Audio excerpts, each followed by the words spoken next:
Hello students, ये आपका part 2 video इस चैप्टर का। पार्ट 2 वीडियो में एक्सरसाइज 22.1 पे है और क्वेश्चन नंबर है 1।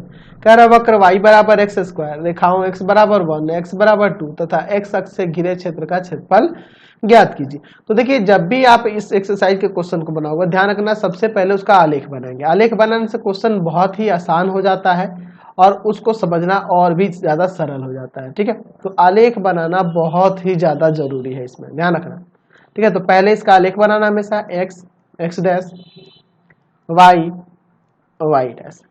क्या है जी, y बराबर एक्स स्क्वायर है तो आपको पता है यू शेप में आएगा, इसका आलेख किस तरह से कुछ आएगा, है ना। y बराबर में एक्स स्क्वायर।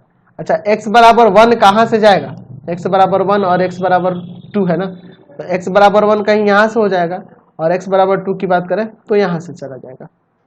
ठीक है, यही ना होगा जी। चलिए, यह x बराबर 1 के लिए हो जाएगा आलेख और यह जो होगा x बराबर 2 के लिए। अब देखिए, ये प्रतिच्छेद बिंदु यहाँ जो काट रहा है x अक्ष को, इसको a मान लेते हैं, यहाँ का निर्देशांक 1,0 हो जाएगा। इसको b मान लेते हैं, इसका निर्देशांक क्या हो जाएगा 2,0 हो जाएगा। यह आपका c हो जाएगा और यह आपका d हो जाएगा। हमें इसी का ना एरिया निकालना है। अब कहोगे कि सर ये क्यों, आप कैसे पता चलेगा कि हम लोग इसी का एरिया निकालेंगे। तो देखो, y बराबर इसका पावर 4 वक्र ये है, x बराबर 1 ये है, x बराबर 2 यह है और x अक्ष यह है, तो इनसे घिरा हुआ क्षेत्र ही ना है, तो इसी का हमें क्षेत्रफल निकालना है। हमें निकालना है एरिया किसका, A B C D A का क्षेत्रफल निकालना है। तो कहां से कहां तक गया है, 1 से लेकर 2 तक गया है। एंड वाई डी एक्स, या वाई की जगह हम लोग सीधे एक्स स्क्वायर भी लिख सकते थे।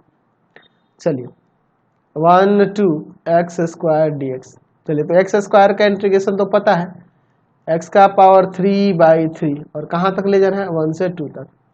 तो हो जाएगा यहाँ 2 का क्यूब बटा में 3 माइनस 1 का क्यूब बटा में 3। तो 2 का क्यूब 8, 8/3 माइनस 1/3, घटा देंगे एलसीएम में 7/3 आ जाएगा। 7/3 वर्ग इकाई यहाँ से इसका क्षेत्रफल आ गया। समझ गए।